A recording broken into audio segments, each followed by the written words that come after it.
Welcome to AfriSota. Today we are honored to welcome a truly passionate and visionary healer. Born from a part of the world where healthcare is a privilege, to becoming one of Minnesota's top and respected physicians. His journey, his story is deeply personal and powerfully inspiring. He has served the sick with empathy.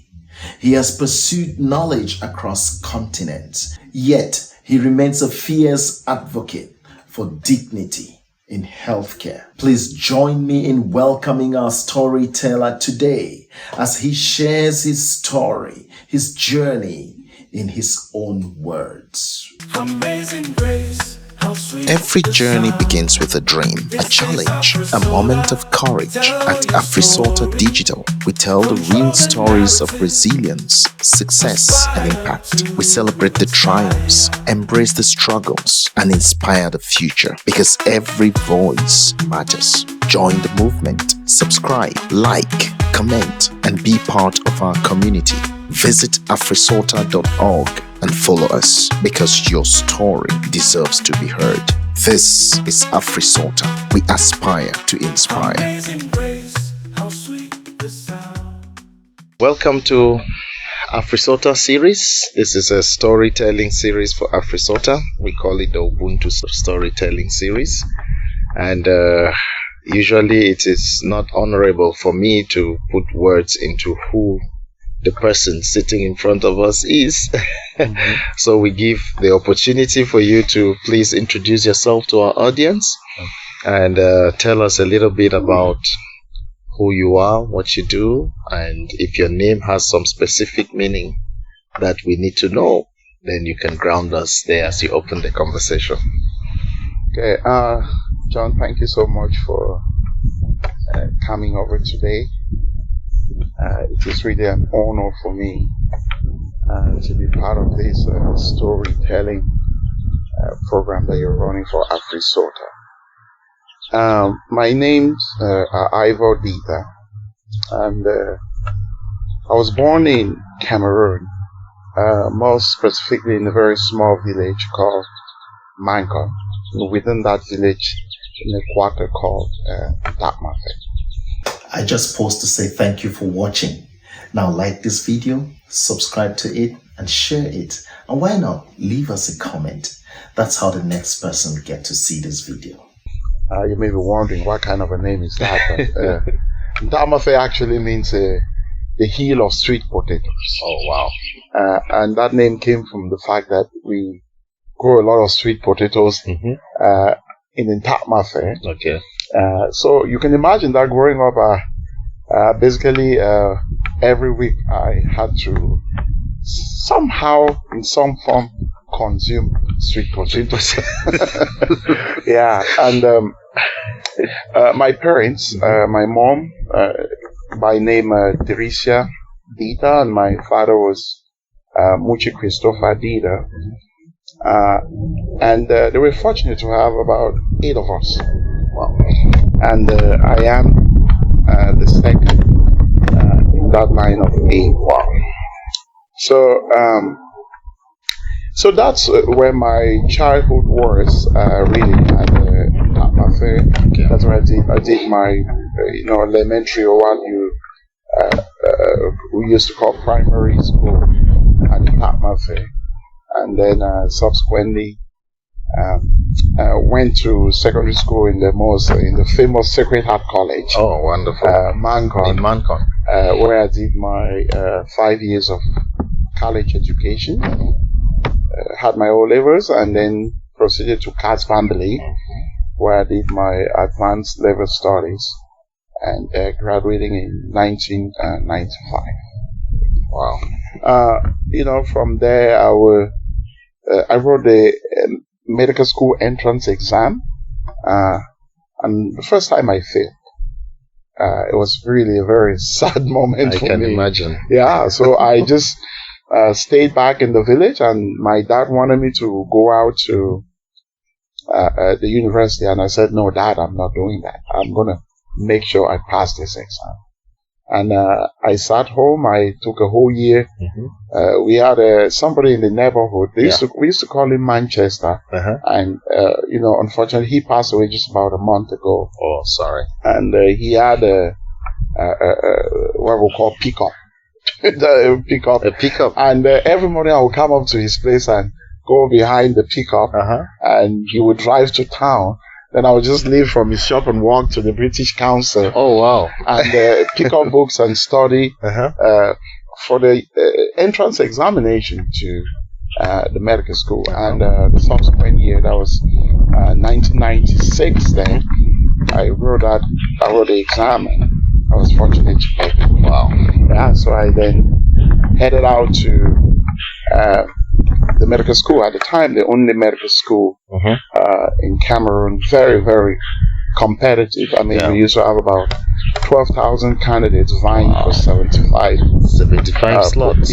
Slots. And you didn't only have to compete nationally, but you had to compete within your region.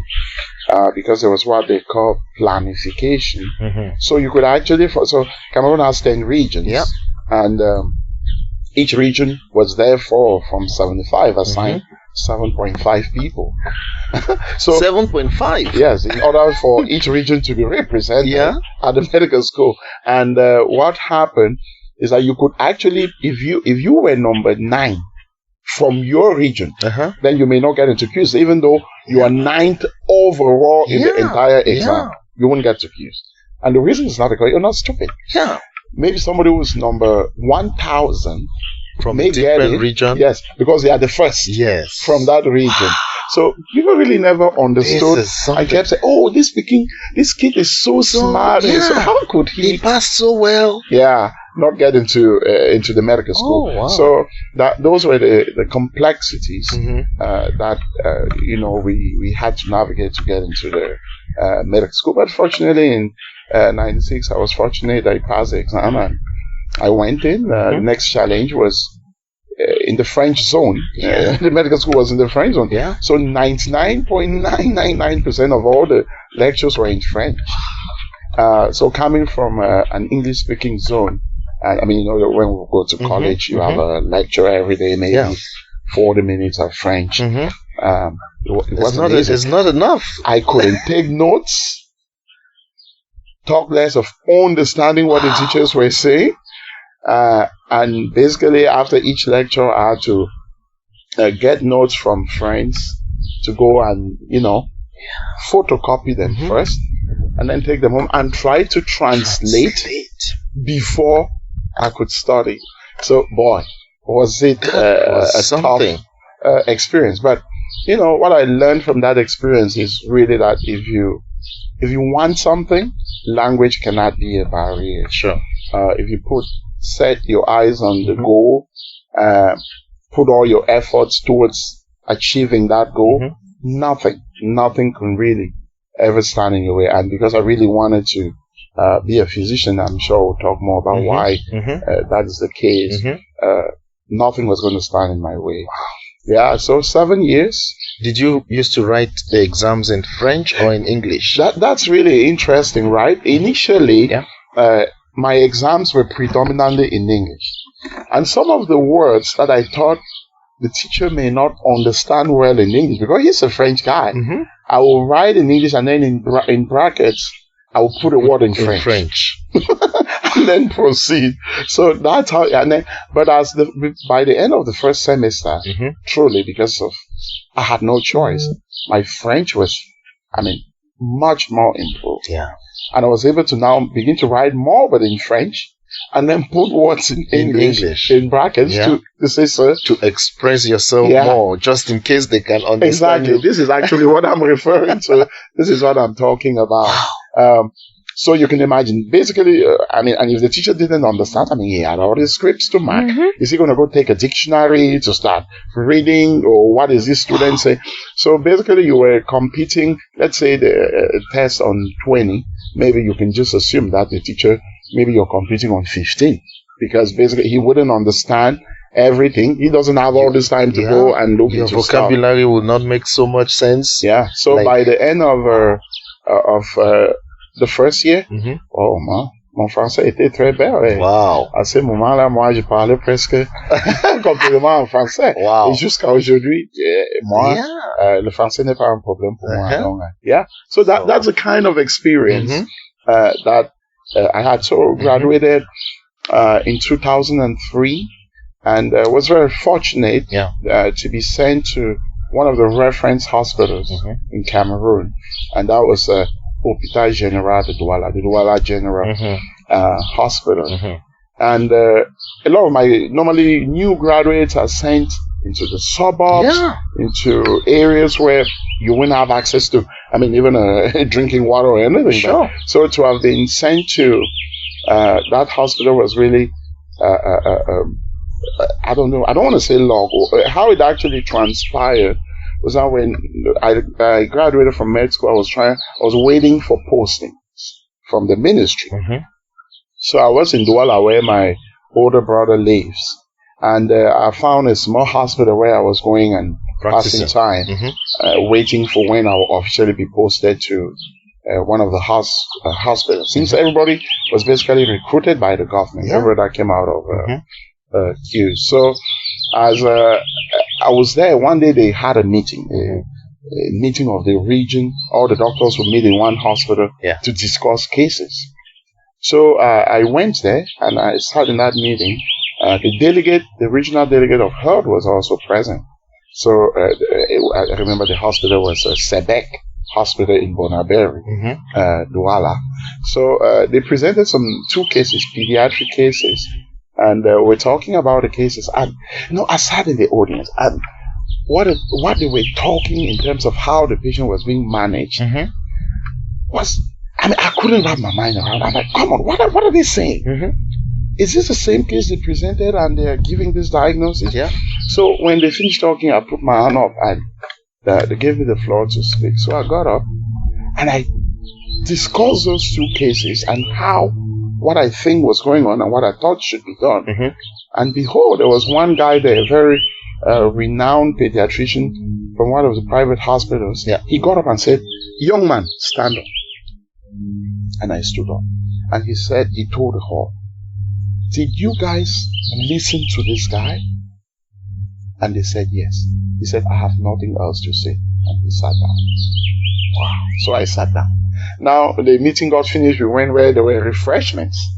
And the regional delegate said, "Come." And I came and he said, "Who are you?" And I said, "Well, I just graduated from QS at the time, QS Centre Universitaire de Sciences Médicales, where it used to be called QS, but by the time I went there, they started calling it the Faculty of Medicine and Biomedical Sciences, FMBS. So I told him that where I just graduated, I'm waiting to be posted to anywhere by the government. Yeah. And he said, "Okay, will you come over and meet me in my office?"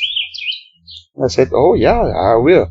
So a few weeks after, I called him and said, "Let me know when you're available."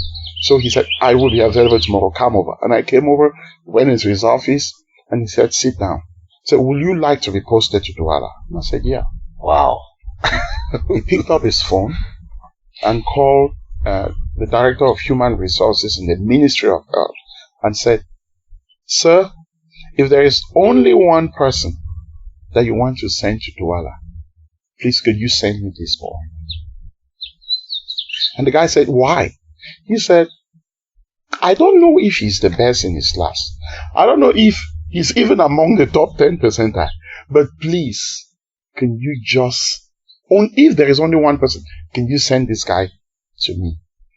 And then, I went and waited. 3 months passed. Postings were not coming out.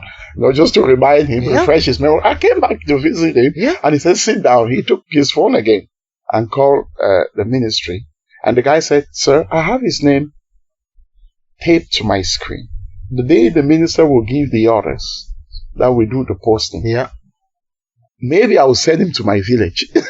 Not to do all that, but I have his name. If this guy is that good, then the people in my village did it. So now, a few weeks after the postings came out, behold, Dr. Ditah, l'Hôpital Général Douala. Wow. And I went there. So that's where I really effectively kicked off my career as a physician, where I worked for 2 years. Yeah. As I said, I've been very lucky, fortunate. I don't think it's because I'm the brightest or the most intelligent guy. But when I went there, I met the guy who is currently the director of the hospital. Mm-hmm. His name is Henry Luma. Dr. Luma. He's a guy. He's from the Southwest. Mm-hmm. What a wonderful person he is. And he called me and said, Ivor, I do not want to see you here in 2 years. And he took the United States medical licensing preparatory books that he had, Mm-hmm. and he gave me and said, in 2 years, I want you to write this exam and be gone from here. I don't know whether today people would think, was that a good idea were you encouraging young doctors to leave the country? But I think his intention was to get me better. Give you the it best. wasn't that you go study and stay there, but he wanted me to grow, advance my training and my knowledge, Mm-hmm. and down the road be a better physician. So within the 2 years, I was again at that hospital. We had access to internet, which was at the time a premium in Cameroon. Mm-hmm. So I was able to go to the computers, just look up all the schools that I could. I focused on the UK because at the time, by that year, I had a friend who is one of my best friends. Mm-hmm. His name is Dr. Tonga Karingong Mfo. He's actually an interventional cardiologist now in Wisconsin. Wow. And in the first year of medical school, we stayed in the same room. We didn't have enough money to pay individual rooms, so we brought our small resources, rented one room, slept on the same bed for a full year. And he had gone to the UK, so when I was working in Douala, he told me, well, this is what I did. This is how I applied. He got a scholarship, so he told me this is a scholarship. Why don't you try it as well? So I applied to all the schools. I applied to more than 30 schools, and they all had admission in all. And then, but I was also admitted to the University of Cambridge. Of course, at the time, Cambridge was the #1 university in the world. Great. So it was. I don't want to stop you, Yes. Doctor, because now we are going to go to Cambridge. Yes. Let's finish with Cameroon before we go. We go to Cambridge. Yes. So that's how I finally actually after applied to got the admissions. I was again lucky. Cambridge gave me a full-time scholarship, including paying my flight and delivering the flight ticket to me in Douala. So money for food, tuition, housing, everything was taken care of, and they paid my flight and brought the ticket to me. Of course, by then I was married. I was 1 year. Yeah. I was 1 year, 1 year into my marriage, and I just had to disappear. Yeah. So my dad, unfortunately, he passed away in 2015 on January 5, 2015. Sorry about that. Thank you. I happened to be home. Indeed, I was the only child at the time at home with my mom. I was finishing my training as in a fellowship in gastroenterology, which I'm sure we'll get into later on. And then but he had been sick, so I said I'll go home and visit him. I went home on December 26 or so. Went up to Baminder, was at home, and I was to come back on January the 9th, and he passed away on January 5th. So, yeah, it's a sad story. I mean, my dad is one of my heroes, a guy that impacted our community so much. So many of the youths in my community who were able to go through school was because of my dad impact, talking to their parents and pushing every kid. He had lights in his compound. Every community kid was allowed to come at night. He had all the textbooks to study as long as they needed to in order to proceed in education. He was a primary school teacher. So education to him, in fact, all his kids, if you were not going to go to school, you were going to have a very big problem with him.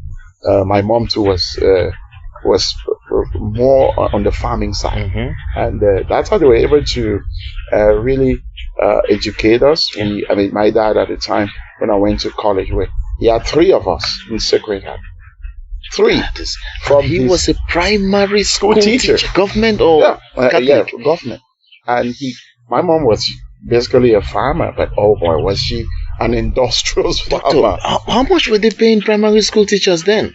Boy, you think, I don't think it was up to 130,000 francs. We're talking about francs. Yes. So, but he had me, had my older brother, myself, and my younger brother in Sacred Heart Form 3, Form 2, Form 1. And that's how we kept progressing. And my older brother actually also went to high school in Sacred Heart, and me and my younger brother went to Casvan. Just to put perspective, yeah, people who don't know what we're talking about in terms of Sacred Heart versus other schools. Yes, Sacred Heart was one of the what you would call amongst the universities Harvard. Yes, and that's true. Yeah. Of course, so everyone. So this was no cheap school. This was no jokes. This was top notch. Oh yeah. I thought you were going to tell me your dad was a DO. Your dad was a minister. Absolutely not. My dad was basically a primary school teacher, and even where he was, you had no other people around who had his level of education. So again, is it true that is it okay to say, yeah, even though he was primary in that community, he was still like one of the elite, so one of the people that was financially strong and viable. Yeah, you will not be wrong, but it's about the sacrifice. I'll tell you a little story. My dad was someone who said he doesn't eat cow's skin, what we call kanda. And as time went on, and he had 3 of us in Sacred Heart, when it came, it was tough. Yeah. And there came a point where my dad could not even find kanda to eat. Not finding, but afford. So, meaning that he said, I will not eat this stuff. I don't like it. Yeah. But there came a point where he could not even find it. Even afford it. Yeah. Meaning he started eating it eventually. Yes. And then went to the point where he could not afford it. And that was why all his money. One thing I didn't tell you is that I have step brothers and sisters. I just post to say thank you for watching. Now like this video, subscribe to it, and share it. And why not leave us a comment? That's how the next person will get to see this video. So whom at the time they were in college. So that was not only sponsoring us, he was sponsoring my stepbrothers and sisters. And 3 of us in Sacred, and my sister, who is the 4th in this line of 8, was also in BHS Manco, which was also not a small private school. mission school. Yeah. So also damn expensive. So boy, did that guy sacrifice his life and all his resources. It is the one regret that we have, because I finished my training finally in June of 2015. That's when I really started working and could make any reasonable money. Yeah. Up to that point. So, and that's exactly when my dad died in January of that year. So if I told that my dad never owned a car, you wouldn't believe. But look at me, how many cars do I have? I thought that kind of, but he never owned a car. He had a bike. And, some of the things that may have contributed to his bad health until when he passed away. He had an accident one time on the bike. His leg was broken. They tried to, fix it for him, and complication after complications, and all of that. So if he had a car or something, it would not be saying it may not have ended the same way it did. But he might have had the car and sacrifice your education. Exactly. That's why it is very, for us. We can talk more about my family, but to show that, to imagine that sacrifice and see today the results of how we got to where we did. Now, if you look at, we're 8 of us, I said, and 4 of us are medical doctors. And they're all out here in the US. I'm sitting here as a gastroenterologist. My immediate younger brother is a gastroenterologist in Tennessee. I have another brother, he's an interventional cardiologist. He's wrapping up his specialization year in June, and he's moving to Missouri. That's where he's working. I have another brother who's a cardiothoracic surgeon. That's the number 7 of the family of it. Wow. And he's in New York transplanting hearts. Harvesting hearts from people who are dying, and giving them to people who are alive. These are the kind of doctors you say we only have 2 in a region, or none, or 1 in a country. We don't have. I mean, the things that they do. If you go to Cameroon, you will, especially the cardiothoracic surgeon, you will not find. We don't do transplants in Cameroon. So how is it gonna fit? But for sure, they probably. I mean, when I was going through training, there were some cardiothoracic surgeons, limited because of limitations in the technical resources that they have. But so that's work was huge. And then my younger sister, who lives just about 10 minutes from here, is also a nurse practitioner. My other sister, who is about 10 minutes from here, is a nurse. And then my brother is a CPA, Francis, who is also quite close by here. So you see, in the family of 8, some of us are in the US. Only my older brother is in Douala, and he's a very successful businessman. So that sacrifice is paid off. There's one thing I would tell parents back home, is that it is important to sacrifice for the kids. But I would say to sacrifice to the extent where it impacts your own ability to live. It's not the way to go. Some people say you're being selfish. Dr. Ditah takes us to the world that shaped him, where suffering was not just a backdrop, but a daily reality that surrounded him. And yet, in the midst of that suffering, a quiet fire was lit. The desire to never give up, to choose purpose over despair, and to dedicate his life to healing. In this next section, Dr. Ditah reflects how pain and suffering became his greatest inspiration. If you have 1,000 francs and you want to send your kid to, for example, one of these expensive schools, you should be able to say, I will send that kid, but I should still be able to be comfortable to live a reasonable life. Okay. If you have to take all of it and put there and then suffer because you did that for the kid, it's good that you're doing it, but you can't do it at the expense of your life. Today, somebody like me, I'm probably not in a position, I can send my kid to anywhere. And I'll still be comfortable. Yeah. But if it was to the point where if I send, I may then suffer, I won't do it. Okay? You need to be alive to take care of those kids. That's wisdom. If you sacrifice, I never thought of it like that. Yes, everything, and then you cannot live.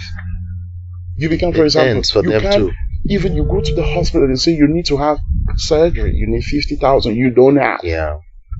But you're going home that same day, the kid is saying that you look for 30,000 and send, and then you stay back and die.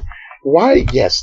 What then happens to that same kid that you were trying? So it's nice to do things in a reasonable way, where you find that compromise or that middle ground where the kid get what they need, but without sacrificing the basic minimum that should allow you without to survive. sacrificing the source of that provision. Exactly. But doctor, don't you think, like to the point of what you're saying, this happens back home and maybe in other African countries? Yeah. Because parents, we don't have that what do you call it? We don't have not the ability to save, but we don't have that habit or that culture of saving as the children grow. We have the culture, and probably maybe Daddy was literally just going to receive a salary, and once I receive it, we come and share it for the month. Yeah. This is your school, this is this is that, and it finishes. Yeah. But don't you think if parents can, instead of doing that, develop the culture of, now I have a kid. Yeah. My kid is 0 years, is going to 1 year, 2 years, 3 years. Let me start saving something for their school. Let me start putting something down so that by the time they get there, I can still be receiving my salary, but I'm not just receiving and having to send it there. I think the culture of saving can actually help so that we don't sacrifice our children too. Doctor, you are not, I don't think the people in your village are benefiting from your expertise today. As a physician, perhaps. Maybe as a physician, I will agree that they certainly are not benefiting as much as I would like. Yeah. It's one of the things that hurts me, that pains me, because when I went to medical school, when I chose to become a physician, what inspired me was the suffering in my environment. Healthcare as a privilege. It was a privilege. Healthcare is supposed, or access to healthcare, it's supposed to be a right, which is not the case in Cameroon. And growing up as a little boy, I watched so many people die of what I thought should not have been the case. Yeah. You will go to the hospital and you see people sitting and suffering in pain, and there is no doctor or there is a nurse, and they don't have money or some, and these people will simply die, not because they were, what's the life expectancy in Cameroon?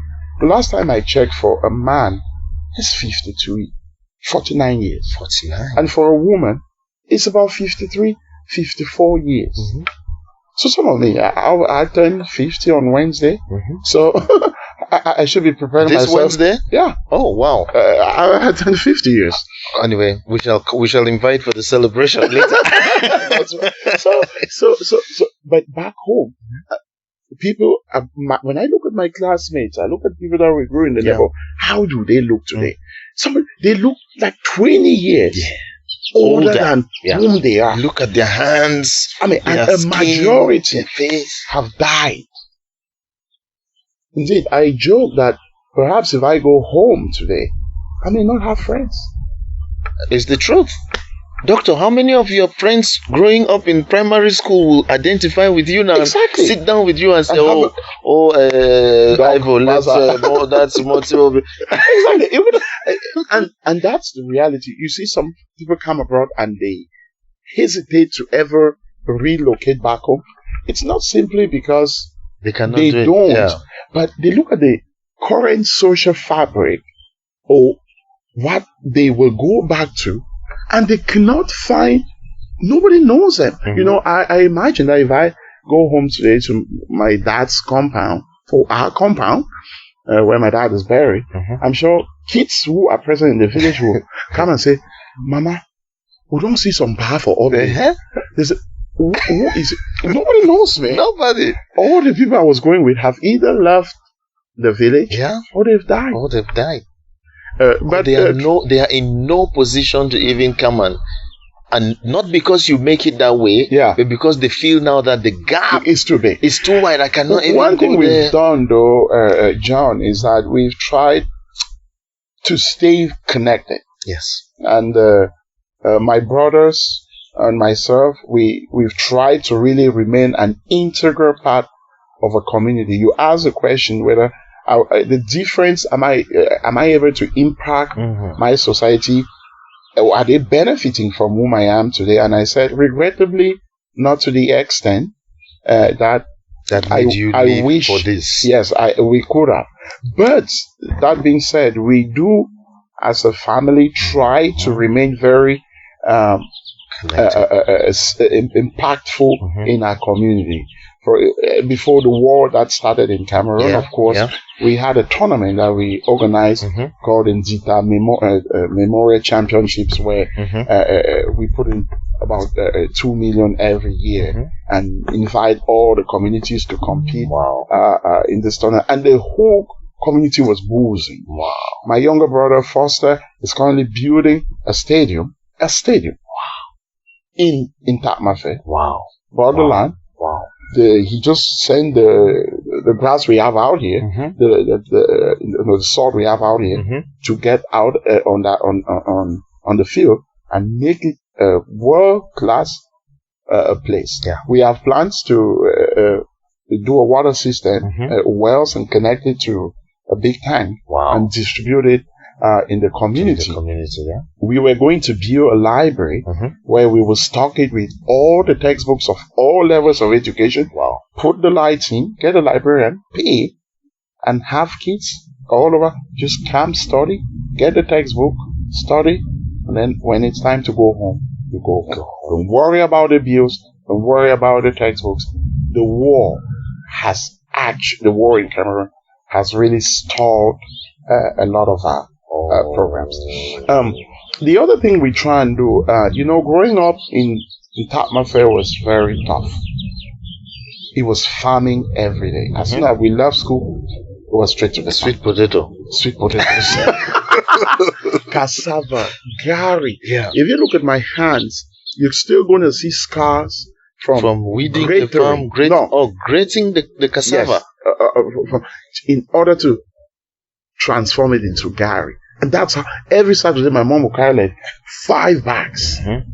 After you grate it, you tie it, you fry it, and all of those things, our mom will go and sell to come and give it to dad to try. Just to paint that greater picture. Yeah. We live in a time when people may not even understand what you're talking about. This is an iPad. Yes. Grater would be the one that has been made, and this whole part is rough, like what you would use now to grate your carrots. Yes, and make it.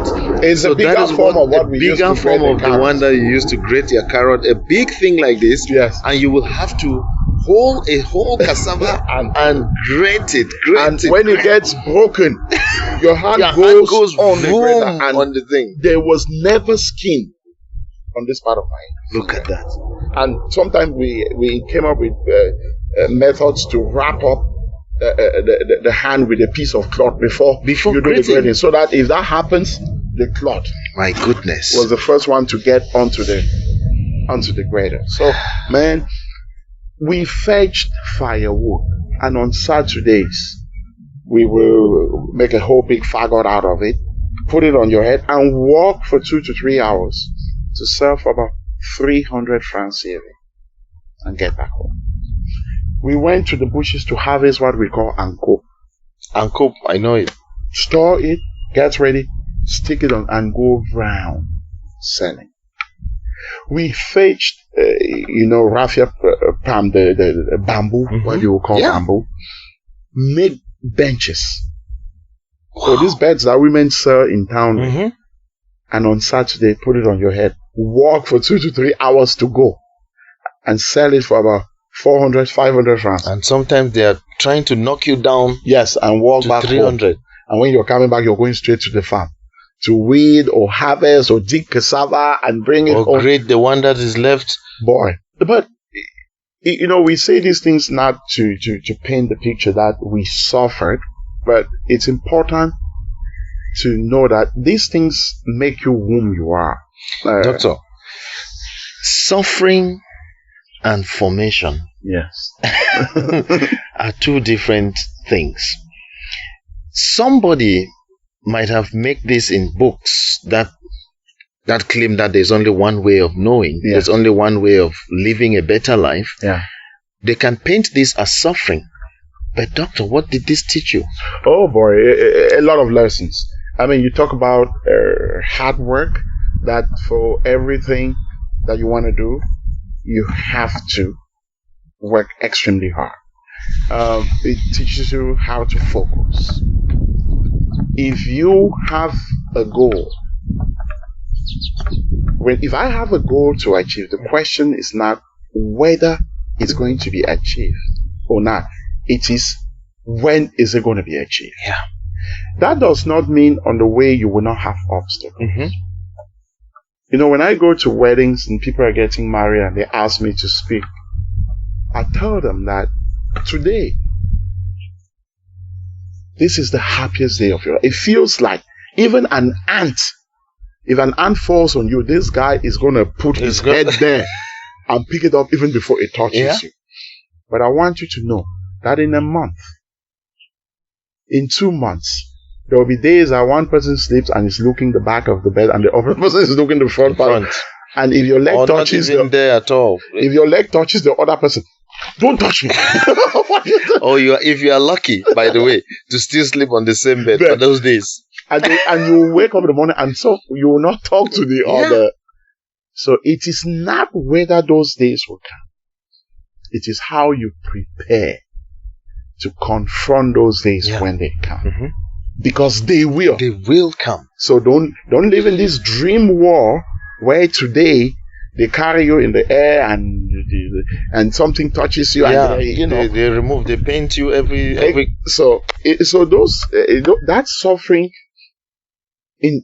informs you that nothing in life comes easily. You must work hard for. You must multitask. If you cannot achieve your goal through this way, you have to look for other avenues to get there. So resilience, building resilience, to be strong, stay the course, and you make it.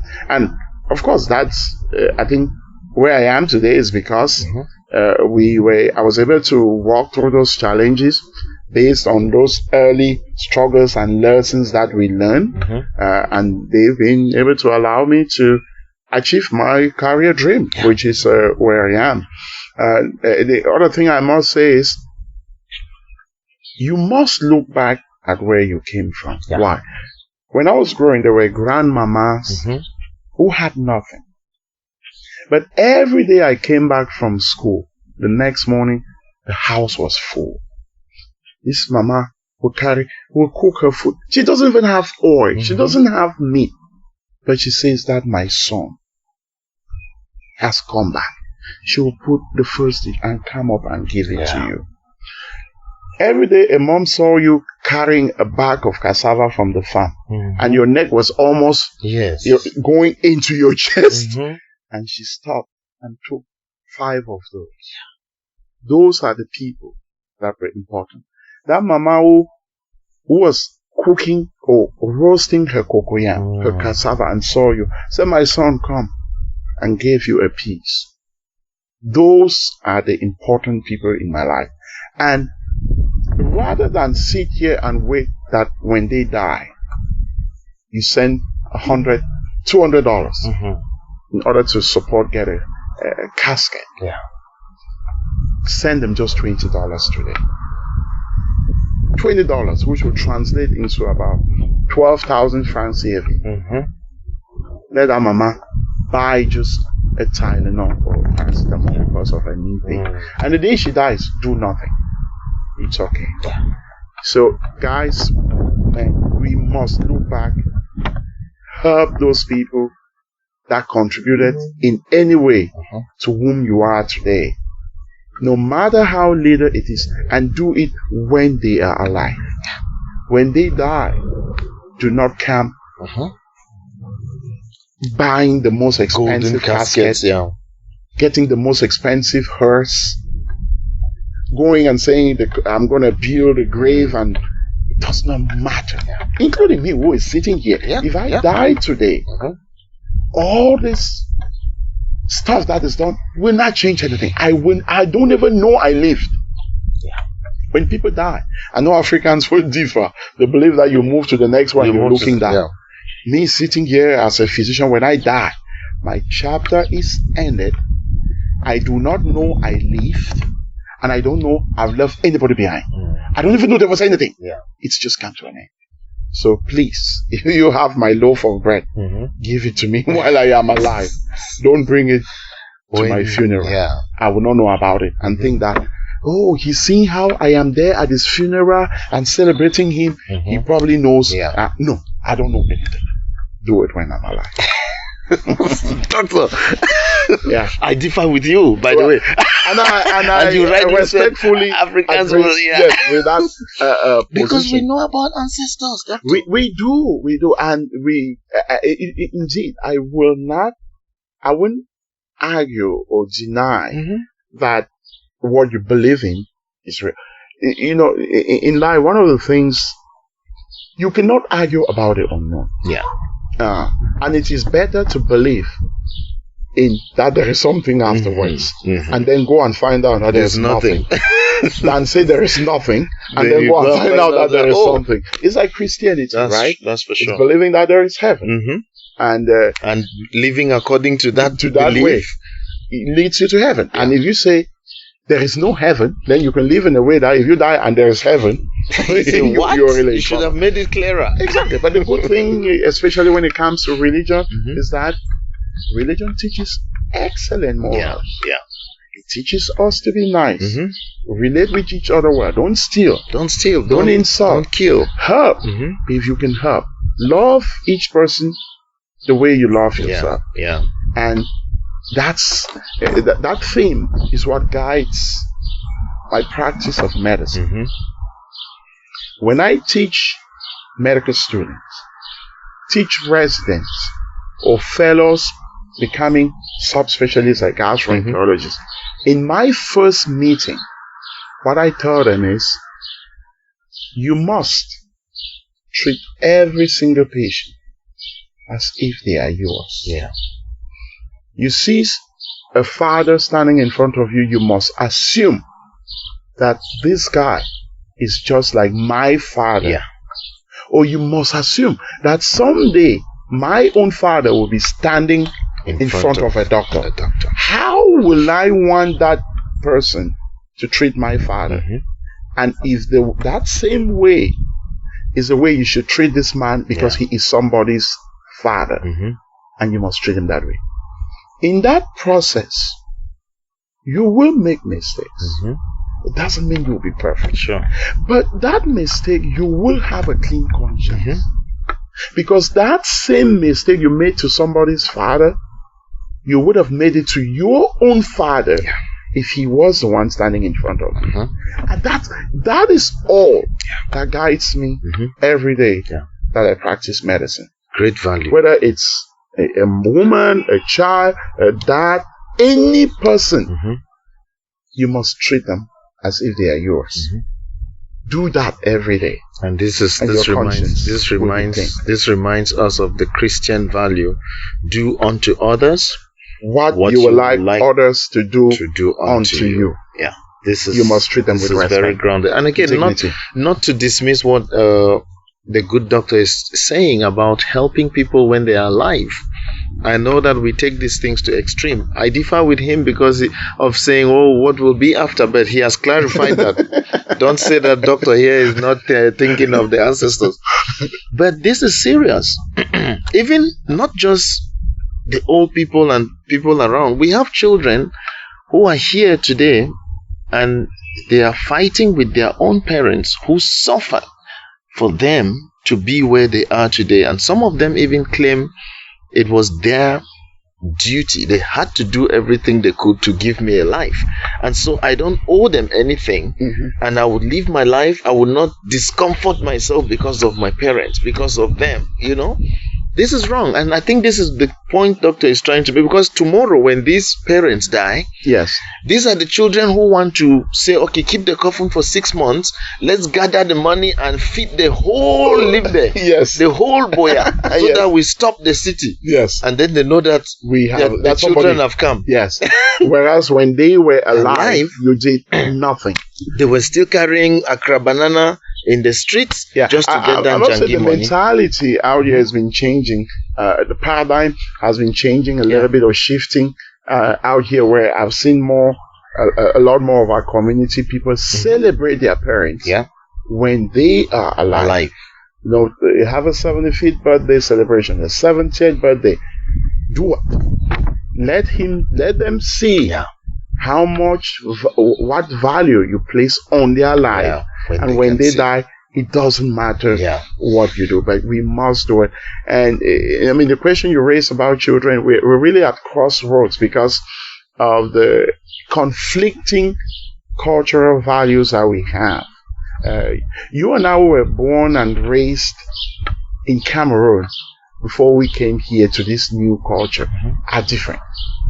The kids that are born that we have now had in this country, it's a different story.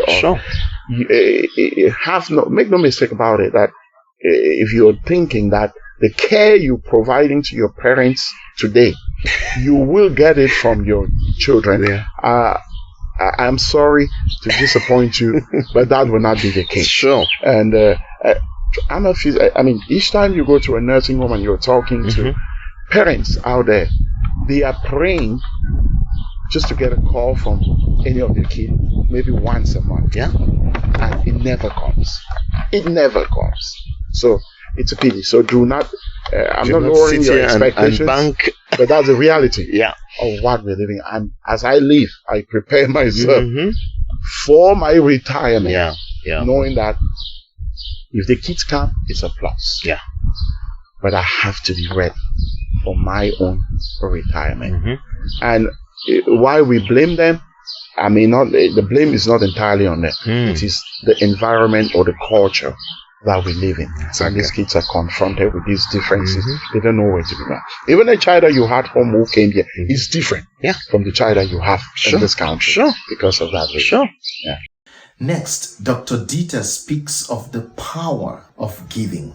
Whether it's giving your time, your wisdom, your mentorship, Dr. Ditah tells us how this can go a long way to inspire people in places that you can never imagine, and the benefits that come when we support each other as a community. Daddy sacrificed a lot, mommy sacrificed a lot for you guys. Yeah.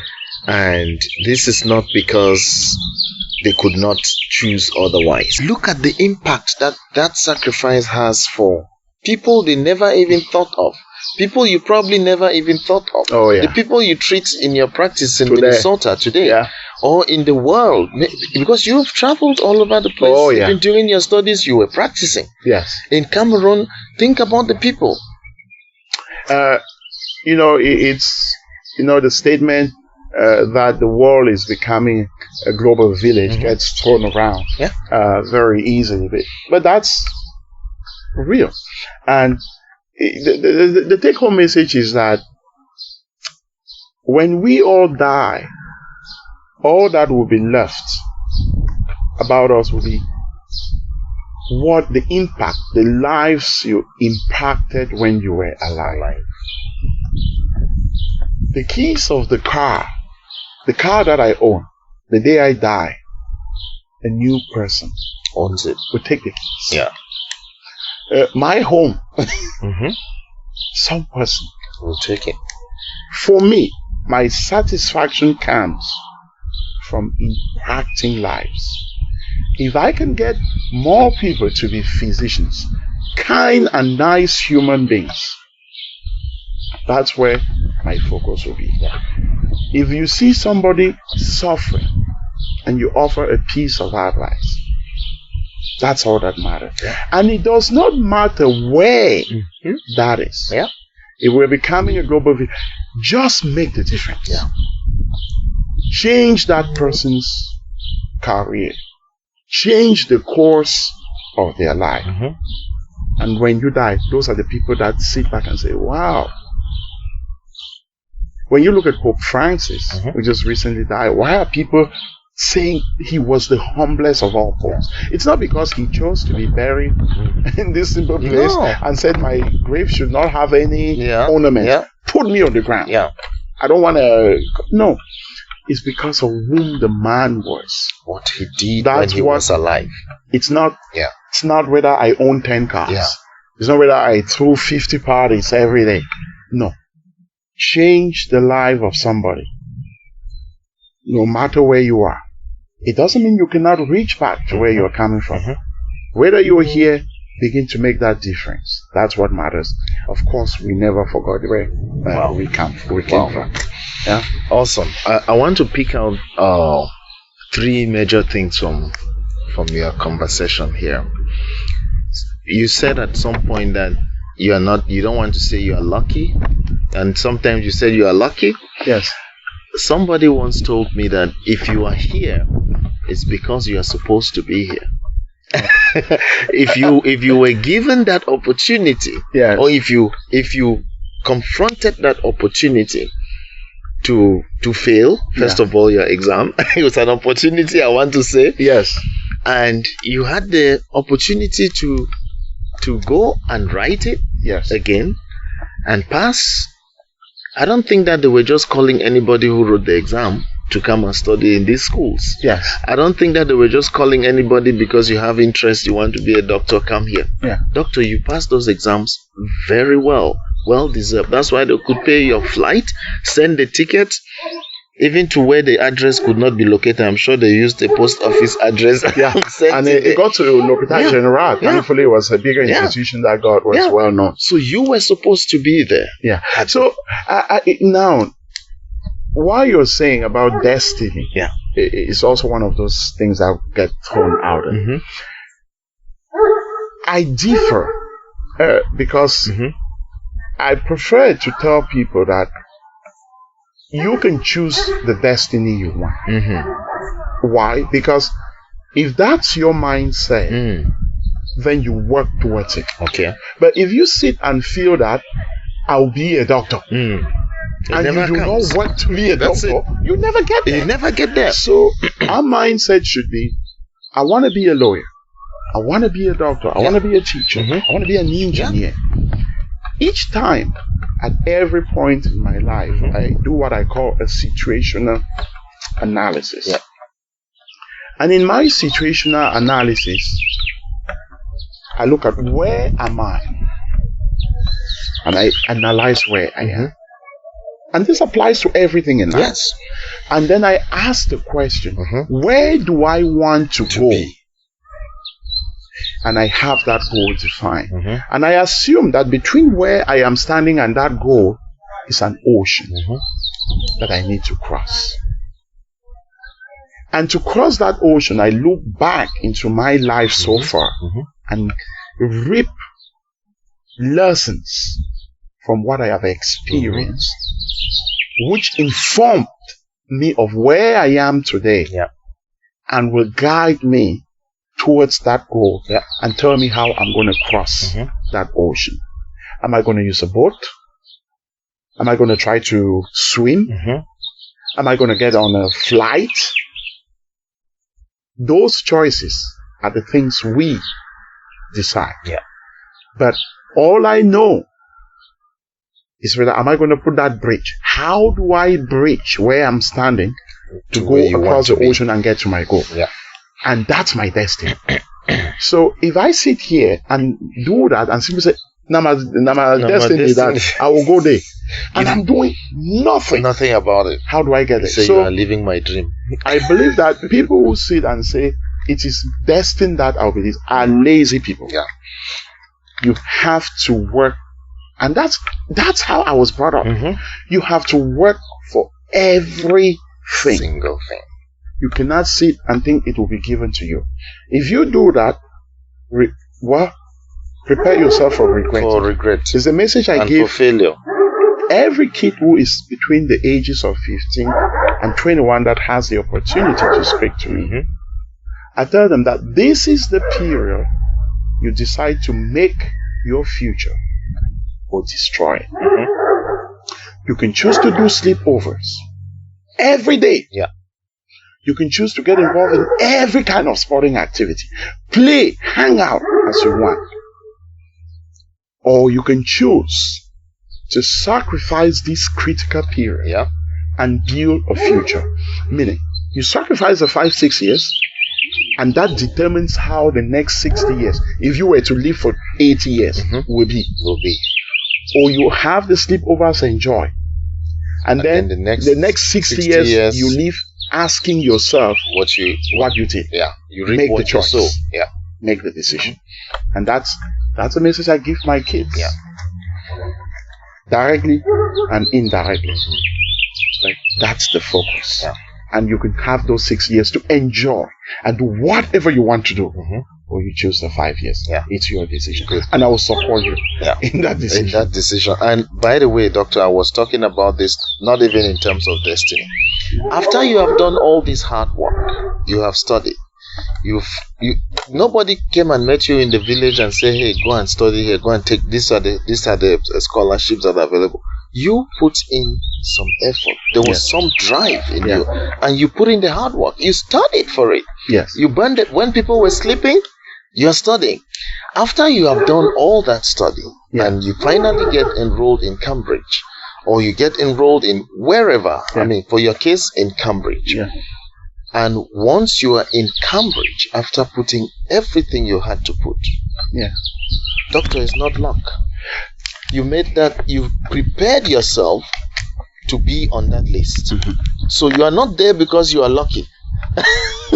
I completely agree. And John, just like with every other thing in life, the result, sometimes we focus on the result and don't even know, look at the trajectory or the process. And many actors are involved. Apart from God, that we all believe in, there are several people that play a key role. Your parents, your siblings, your friends, and sometimes looking up to somebody who does what you aspire to become. Who is that inspiration? One of the things I tell when I also talk to high school kids is, what do you want to be in life? I want to be a lawyer. And I say, whom do you know that is a lawyer that has inspired you to want to become a lawyer? And a lot of times they have no answer. It's a blank. I said, so why do you think a lawyer, want to be a lawyer, is a good person when you do not know a single person? I'm not even on TV. Cite me one. In your community, an immigrant who has gone on to be very successful. We do have a few, don't get me wrong.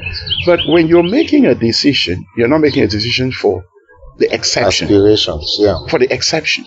You want to do something that gives you the opportunity to really know that the probability that I'm going to make it out of here is big. It's there, If you're choosing those if you're working fine lines, you're setting yourself up for challenges in life. So the goal, the end, there are so many factors. Whom do I look up to?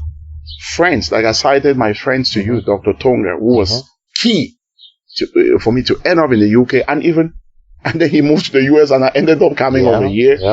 My parents, my siblings, they all played a role. And perhaps once I got into med school, my siblings now look up to me and say, oh, I can become a doctor too. And behold, 3 of them followed in the same line. So there are so many factors that guide you in the process of becoming whom you want to become. You work hard. It's, first of all, these people are not an absolute requirement. You are the person that absolutely needs to do the work. That is it. These people are complementary. They help you get to your goal. And some of them don't even know you. They don't have to know you. They don't know you. You must do the hard work. Oh, my younger brother, Foster, whom I really credit for a lot of things that he's done back home, has a scholarship, or had, which is suspended because of the war now, a man called Forum Scholarship Initiative, whom he ran for, I don't know, maybe at least getting to 10 years, where every year he selected about 50 students, and their school fees were all paid, all over, primary, secondary, and all books based on performance in Mango. He doesn't know those kids, and the selection was not done by him. He had a committee that reviewed people's stuff, and he just disbursed the money. So that's to support what you're saying, that you don't need to know that. Do it it's like in church, they say whatever the right hand is going to put in the offering basket, let the left hand not know. Just do it and know that I did it for good, for humanity, and in your heart you get a satisfaction that I've done the right thing. That's all that matters. So there's determination. Yes. There is working hard for the things that you want to achieve. There's looking up to role models, and there's, of course, sacrifice that has been involved. In this story. Absolutely. Doctor, I'll flip this thing out of Cameroon now, probably out of Africa. That's right. At least we know how you got to Cambridge. Yeah. Tell me, in Europe and moving to America, how was that transition for you? So it. I mean, for me to. I initially, as I got to Cambridge, and I did my master's in epidemiology and biostatistics for about 18 months. Yeah. Then I was fortunate again. While there, I did quite well, so they gave me another scholarship for 3 years to do a PhD in epidemiology. And I started the PhD. Then my wife at the time went to the embassy to come to the UK. And they didn't give her a visa. So I was going to be there for 3 years, and then they didn't give her. I said, okay, so what am I doing here? Probably this is not the place for me. So after a semester, and with my friend Tonga being over here, talking about the United States medical licensing exam, I decided to come over here. In Europe or in the US, earlier on I talked about the conflicting cultures. It's a huge challenge, and perhaps it was made a bit easier for me because I already had family out here, my brothers, and when I came, they picked me up at the airport. You already have a home, you walk in, food, everything. I wasn't doing anything. They were feeding me. I'm paying the house and that. Without that, it can be a huge challenge for folks coming here. But culturally, it wasn't easy. You got to completely relearn how to survive in this environment. I remember when one day I took the Greyhound, and I was going to another state when I was doing my interviews for to get into residency here. And when I got the bus stopped at some place for people to stretch their legs, and there was a place there where they were selling food. I think it was a Subway. And I walked in there, and all the people in there, they were walking in line. And I want put this in my bread, put this carrot. I did not know the name of any of those things. Doctor, I still don't know them today. I cannot lie to you this. And I don't like to go to line up there because I don't know what to tell them. Even though actually nobody cares. Whether you know it or not. You can actually just point it. This one. So I stood in line, and everybody, little kids, they were coming up, and everybody was saying. And I told the person behind me that you can go for, I will go pee first. Go. Before I come back. You are still checking the board. Yes. And I went in there and just found my way out. Oh my God. Back hungry? Yes. Oh no. Man, and then there are things, you get on the bus. You Billy, in Cameroon, you will, as soon you walk in, you greet your neighbor, and you have a discussion. Even when the bus is going and there's something you want to talk about football, somebody is speaking from the driver's side and somebody is responding from the back seat. It was difficult from a social integration standpoint. But then gradually, as I said earlier, focus on your goals. These are sideshows. They will all pass. And gradually you will get into it and you will understand. I mean, at work, right? The system where I came from and the system here are completely different. Back home, everything was written on paper, for example. Here, it's computer. You got to enter stuff. There are laws, regulation. Back home, absolutely nothing. You have to learn things. I mean, back home, sometimes you could, not in l'Hôpital General where I work, but patients pay money directly to doctors in order to be seen. Here, you don't even talk about money. It's not your business. It's not your Your business. business is take care of the patient and move on. And the money aspect is taken care by. So the system itself, understanding how it functions, protecting patients' privacy and all those things are contrast. But again, everybody ends up making it. It's what I tell people: when you go to a new place, talk less. Whether you're starting a new job, going into a new environment, calm down, talk less, listen. Listen and know who is where, what is done where, and when is it done. And as you understand that the complexity or the structure of that place, then you begin to get your feet into the ground gradually. You then begin to express who you are, express your personality. I mean, we've had Make people contributions. and you will survive. I mean, you talk less of it. People come here to go to school. Children go to school. I was talking to somebody not long ago, and he said the kids went to school and they called me that I needed to get deodorant. Imagine how embarrassing that is.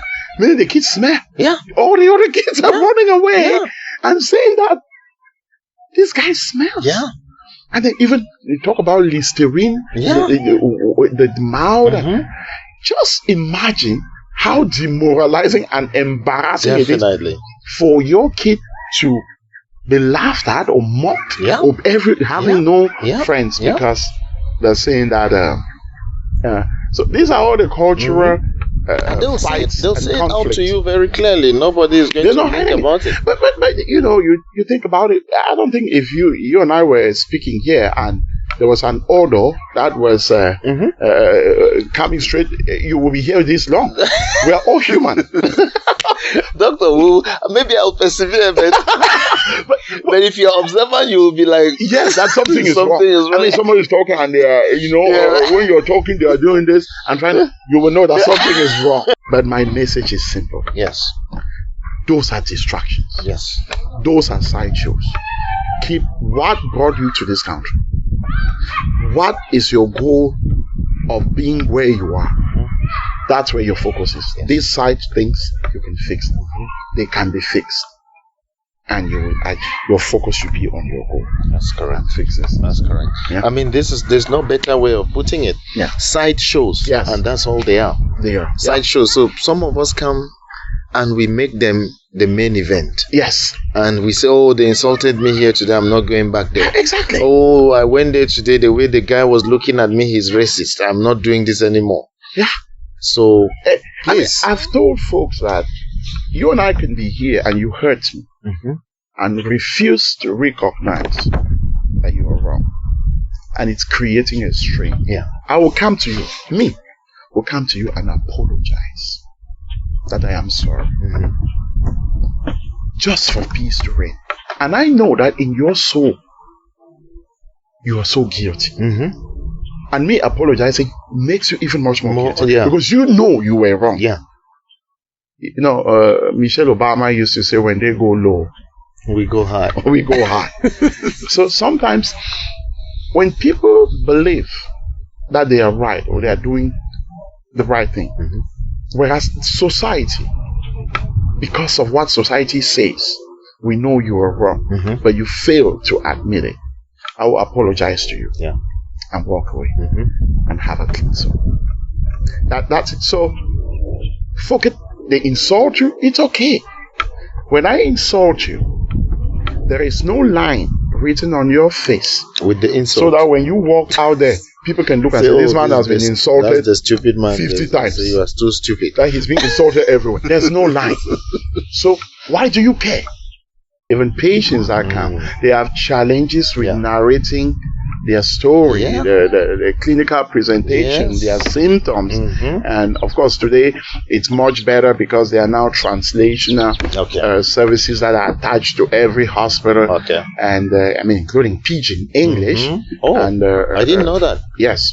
So you can ask for a Pidgin Wow. English interpreter at any hospital, and you will get people, French, all these languages have that. So that's easy. I mean, as a GI physician, when we talk about disparities in access to healthcare, where minorities, quote, people of color, are disproportionately affected, that's true. Yeah.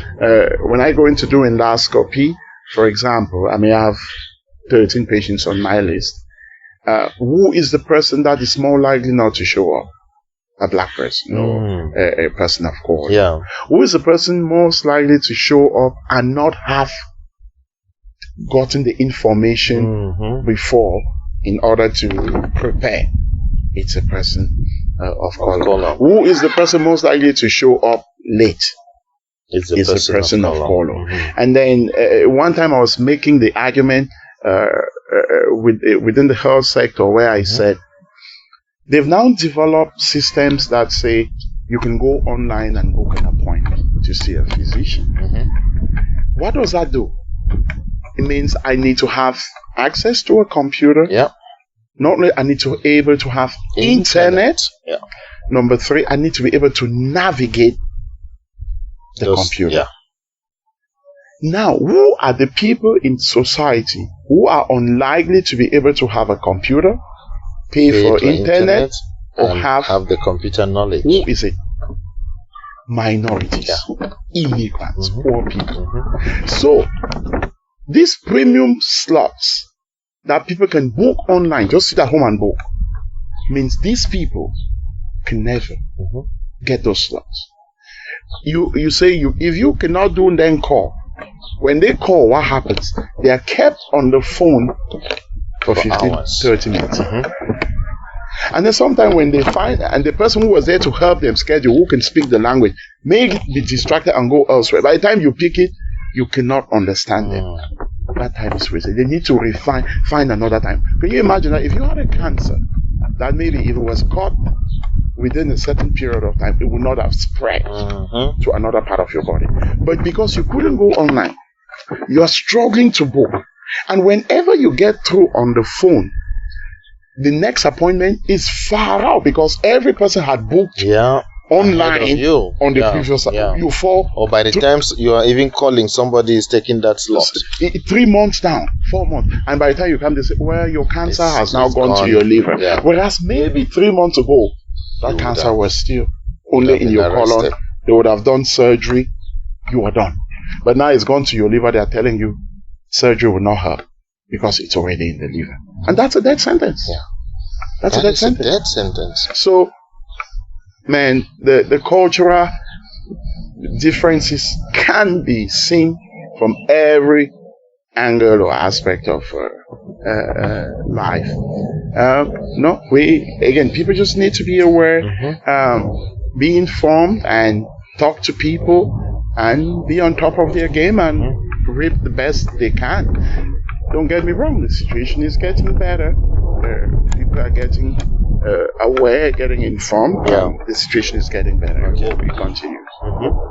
And this is so deep, Doctor. You know, when we talk about the cultural dynamics, the cultural differences, the disproportionality, you know, the disparities that we have in the system, sometimes it all boils down to access and being able to navigate those access. Yeah, I mean, what I just explained is a clear, clean It's a example. clean one from your field, which now somebody might think, oh, he could not book the appointment on time. Yeah. But guess what? There are chain of effects because of that one thing they could not be able to do. Yeah. And that might affect not only this person, but a family. Think about a father who is supposed to provide. And trust me, the people that make the decision to say online, when they're making that decision, they're saying they're making things easy. They say they're making it easy. Rather than go to the DMV to book an appointment to change your driver license, they say you can go online and do it. It's actually done in order to ease your life and mine. Yes. But unfortunately, there is a certain segment of the population that will suffer. And I do argue sometimes that perhaps the decision-making bodies are not representative of the entire community. Yeah. Because if they had people from every background, for example, myself on that table, I will bring a perspective that you never thought of. Yeah. And it's not because you're wicked. Yeah. It's simply because you are not in that person's shoe. Yeah. So you don't know their experiences and you can never come up with that perspective. But because I live in there, like these things I'm talking about, when COVID came around, for example, I said, black people were dying 4 times more than their white colleagues. So you and I, we have the same medical history, same medical conditions. You and I contract COVID. I'm 4 times more likely to die than you, my colleague. So when they are making decisions about protection, shouldn't that inform the decision to say, if we are saying that a white person should use, for example, a surgical mask, maybe a black person should use an N95 because of that information. But they just make the decision and say, everybody surgical mask. So, did you ever consider that information? You may not have thought about it because it's not you. You're not there. Yeah. It's me who is thinking about this thing every single day and being fearful. And maybe I may make a decision that because of my degree of fear, I may not come to work. You say, if you don't come, you'll be fired. Yeah, but you fear not just that. Why is this person coming? Yeah. But you say you cannot come. It's because this person, I'm 4 times more likely to die. So, man, the disparities are huge. And sometimes because of lack of representation on those decision-making bodies or not being present at the table, decisions are made in good faith. Just because there was nobody there that brought that perspective. And then people say, oh yeah, and then taken into consideration. Yeah. Doctor, what can we do to get this representation? Good question, but I don't know if I have a clear and clean-cut answer to this. At people's job sites, we talk about discrimination, right? And at the basic level, it's very obvious. At the high levels, it exists, but it's very subtle. And it's perceived in things like the question you were asking, where I can apply for a job. I am even much more qualified than somebody who is not black, who applies for the job and is less qualified, but they choose that person. And the decision that it gives that, well, in the interview, we think this person came across based on subjective arguments, which are informed by even a subconscious racial bias. Yes. So and the subconscious racial bias is a reality. You're sitting here, if you go to the mall and you're walking, the moment a black person passes, you look more. Yeah. But when the white folks are passing, why don't you? You don't care. Why? Why don't you look? You have to check yourself again. Yes. Say, it is because they are like you.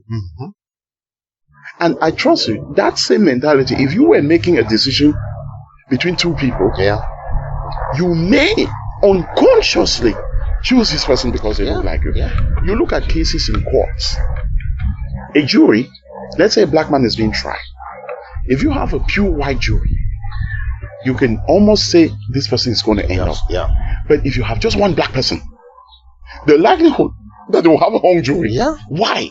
It is the same facts that we looked at. Yeah. Yeah. The same argument that we listened to. But because everybody was this color, it's a guillotine. But because in this other jury now there are 11 whites and 1 black, it's a hung jury. Yeah. Why? These are the subtle things that, despite all the efforts to wipe away racism, there is some that is buried in people's subconsciousness that I don't know if you ever get rid of. I use those 2 simple examples to illustrate a very complex and challenging issue that I don't have an answer to. And most often than not, the arguments that would end up disfavoring the person of color or the minority is subjective. It's a personal judgment. It's me. Yeah. It's not like you and I wrote a test and now you have the answer. It's 10. Yeah. Everybody gets 10. Yeah. This one is you and I chatting like this, and I decide based on what I know, on my values, and I say this person fits better. And that sometimes is influenced, for example, by the fact that when you're walking at the mall, you see a black person, you look again. You have to look again. again. You see a white person, you do not. If you wanted to leave your phone, you think twice. Yes. You think twice. So, you say, no, I cannot leave it here. Yeah. But, and doctor, this is happening today. And it's deep. But I just want to say that it goes way back where this was planted in humans. Yeah.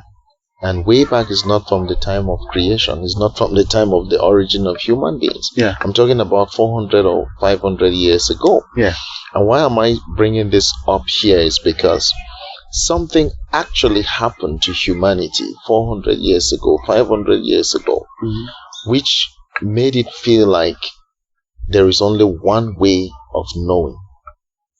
And it's only accepted if it's closer to people who look like this. So you are accepted because you try to speak the language like the white man. Yeah.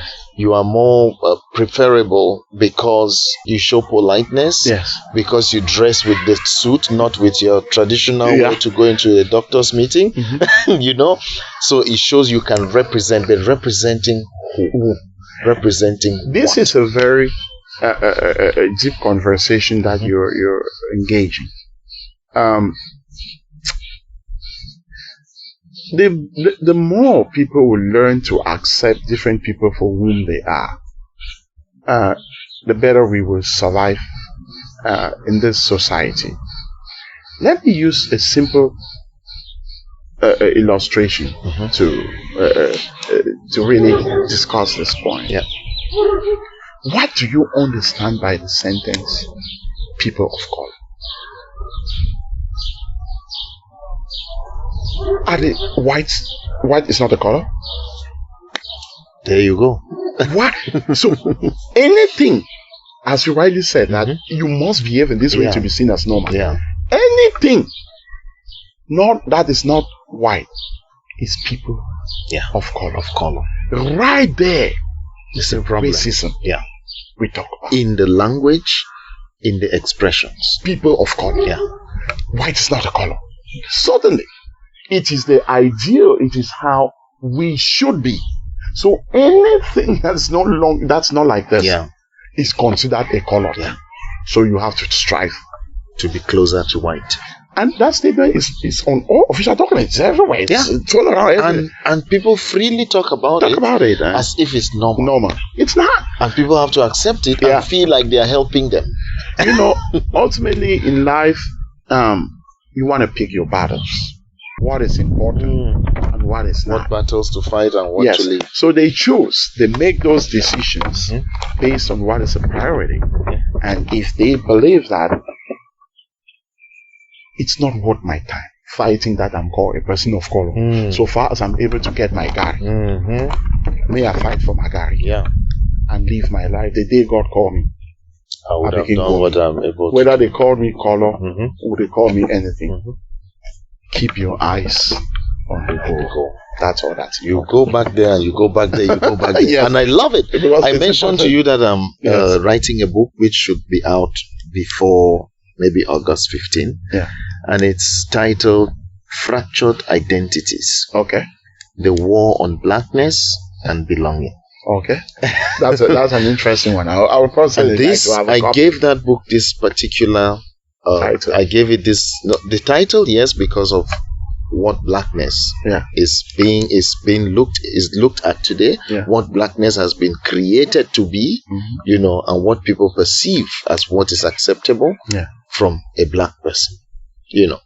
And I gave the book a whole section to discuss this kind of stuff. Okay. So that's why I brought it back. And there's a lot of unlearning Yes. that needs to be done, and a lot of returning to our identities that need to be done. And when I talk of our identity, yes, the book is focused on black, but the white people need to go back to their identity also to know where all this racial disparity that they are forcing on some people who don't look like them is coming from. And again, for the black person, go back to your identity to know that you don't have to be closer to white to become for you to even accept yourself, for your people to accept you. John, I think we need to build self-confidence. You need to be assured in yourself. Yes. That's what I do. In my work, I strive to be the best, to be excellent. And even those people that believe that I'm not white, for example, find reason to come to me. Yes. And identify with me. So, the first thing is focus on yourself and be the best of whom you can be. Yeah. Those things, I still call them sideshows. People that go to work and say, I did not do this because they talk, say I be black. Yeah. It's a lazy excuse. It's a lazy excuse. Work hard. Work. And smart. And yes, be smart. I do agree. And then you talk of going back to a culture or your cultural identity, so to say.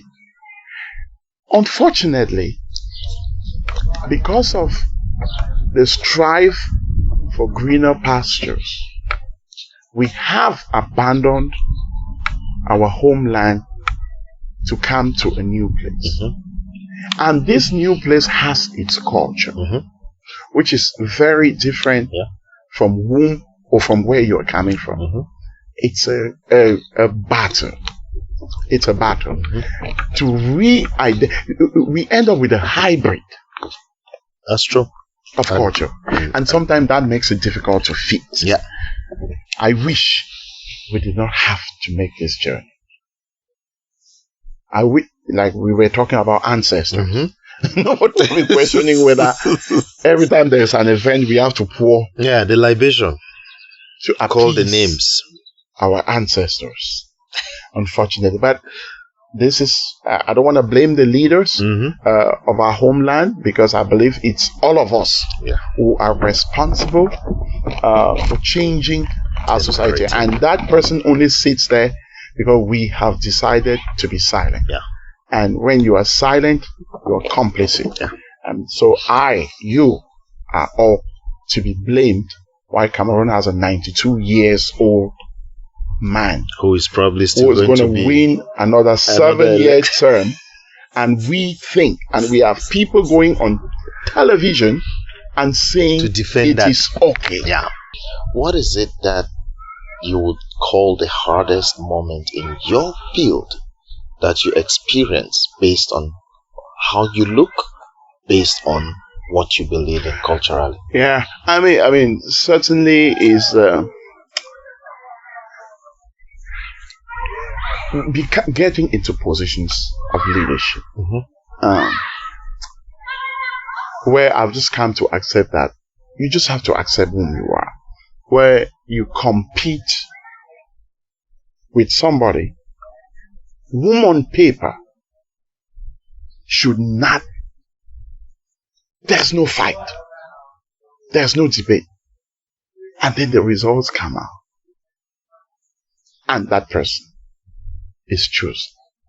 And your own colleagues are calling you and apologizing to you. And including white folk. Yeah. Apologizing that we are sorry. We are sorry. We cannot understand or fathom what happened here. We are sorry, please. So we have to fight for everything. And I would tell black folks or immigrants, the people of color, yes, when you are competing for a position, you have to say, I need to be 5 times or 10 times better than the other person to get it. It is only when it is glowing, your qualifications are glowing, that even when hidden under it's like a piece of lamp that is lit, and it's hidden in the darkest hole, yet a ray is able to be perceived that there is some light in that place. Yeah. So when you compete as if you need to be 10 times better than that other person to succeed. But when you don't succeed, let it not be the end of the world. Keep moving. The burden to do it 5 times harder. When I started working at the United Nations in Nairobi, my immediate supervisor told me, for people who look like you and I, to succeed in the UN, you have to do it 4 times harder. Exactly. At the time, he was right. It did not make a lot of sense to me because I was still in Africa where the majority of us look the same. So black, we don't know the racism. We know tribalism, but we don't know about how deep racism can go. But that is exactly what you've just mentioned right now. Yeah. And this is not to say that you accept that we must carry the burden of doing it 10 times harder. Yeah.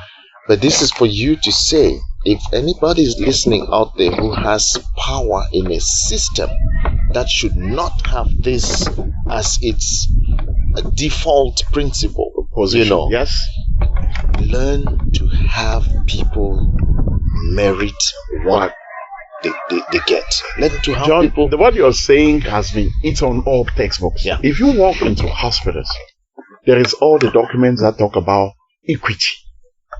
Everybody has the same right.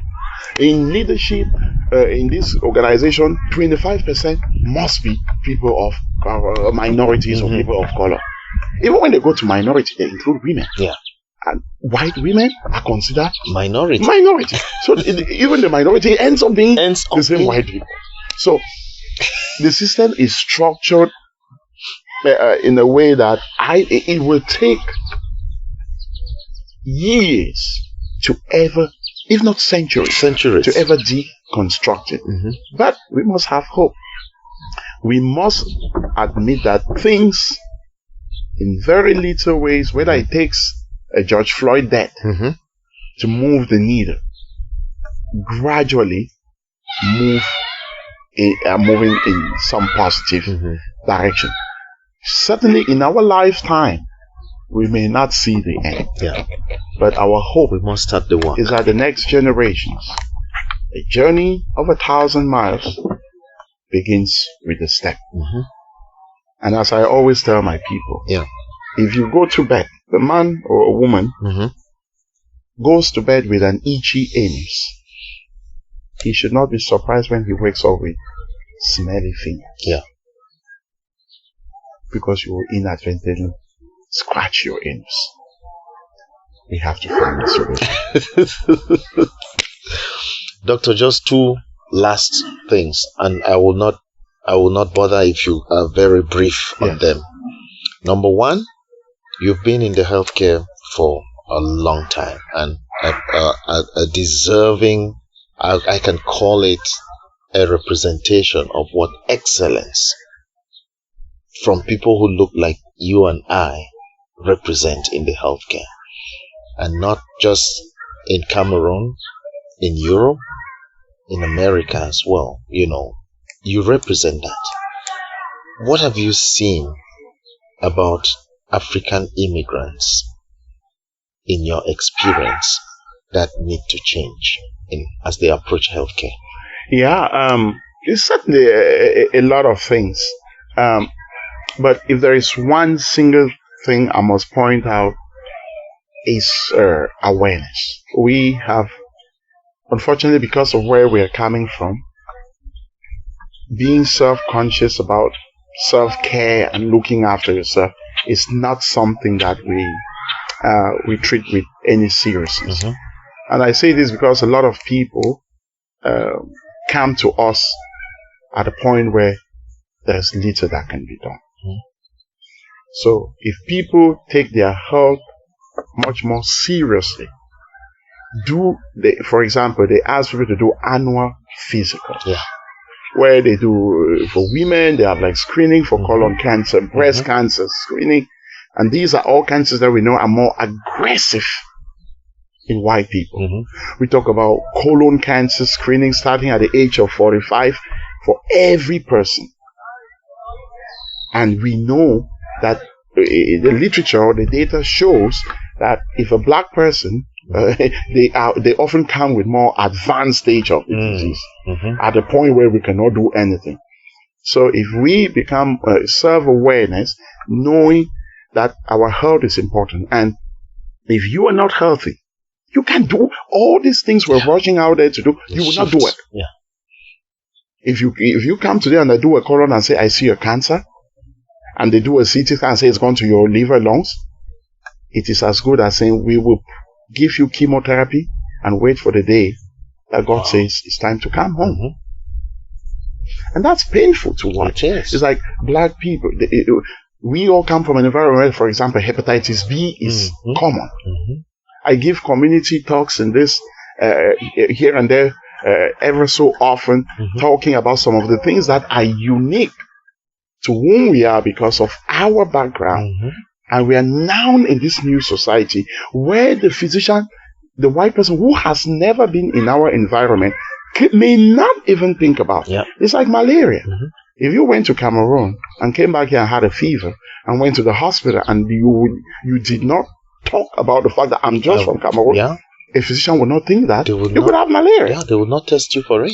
So there are some of those unique things that, as I talk to people, I try to inform them that ask your doctor about us.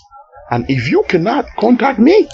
I will go into your chart and order the things that you need privately to help you. But people must take their health very seriously and know that health is wealth. And if you're not healthy, nothing else will work. It takes a day that you didn't come in, you come in today, and I say, man, you'll be gone in 6 months. I get you with liver cancer, and it's at the stage I cannot do much. I'm giving you 6 to 9 months, you'll be dead. And that's it. Whereas, if you had gone to your doctor and they screened you for hepatitis B, they would have seen that you got it from birth.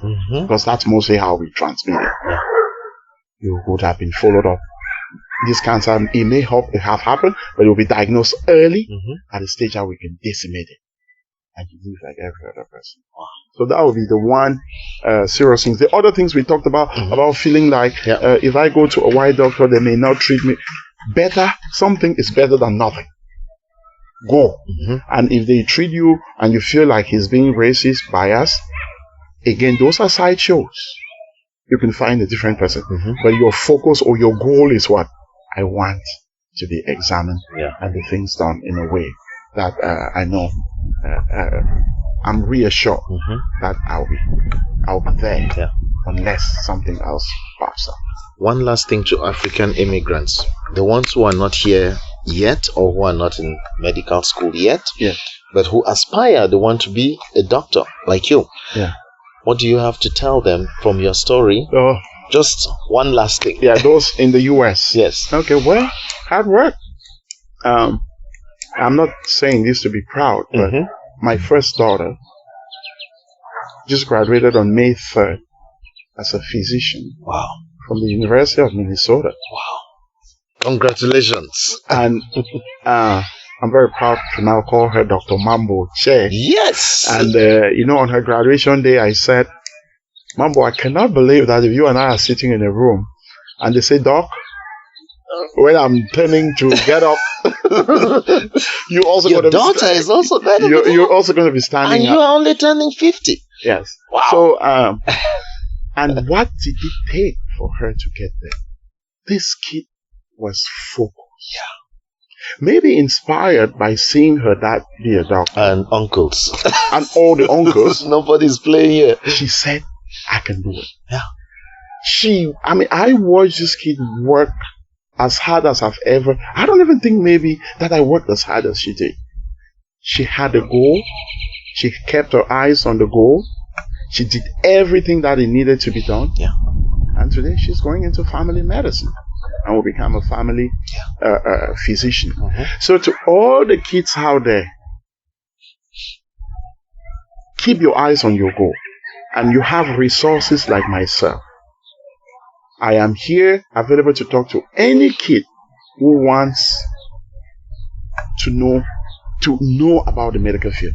I go beyond that and say, if you even want to round in the hospital, if you want to come and go around with me, every week for a year, once every day, come to me. I will do the paperwork and have you go around with me, see how we talk to patients, see how we take care of patients, see how diagnosis, how we watch me teach when I'm doing a lecture, and you'll be in the class and to make an informed decision. But you must be the one, know that the work will be done by you. You have to work to become a physician. You need to sacrifice all these earthly distractions and keep your eyes on the goal and work very, very hard.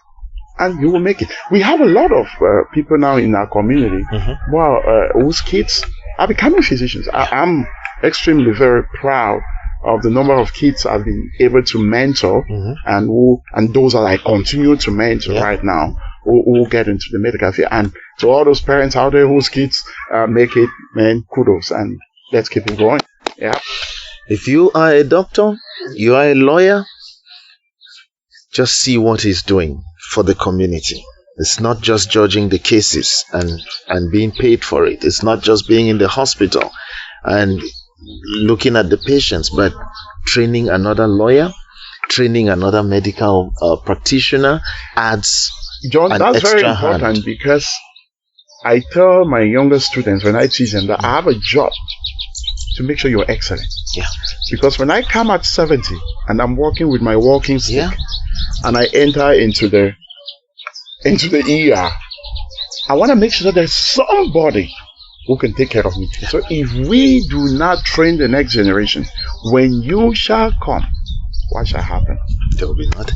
Okay. I don't want to drag us long because we will, if we go there, we will talk about that for a long time. That issue of I want to be the only one shining in that community. And we have that a lot in our society. We have that and a the lot immigrant in population, our community, the immigrant jealousy population. and envy. I want to be the one that everybody comes to. I want to be the one that is called, I'm the first who did this, I'm the only one who did this. And even in that sense, what you also advise community people is that if you look at somebody who's a physician, it is good to imitate that person. Envy may always be seen like a negative thing, but if you see a doctor and you say, I want to become a doctor, that's a good way. And that's not envy, doctor. That's being motivated and inspired.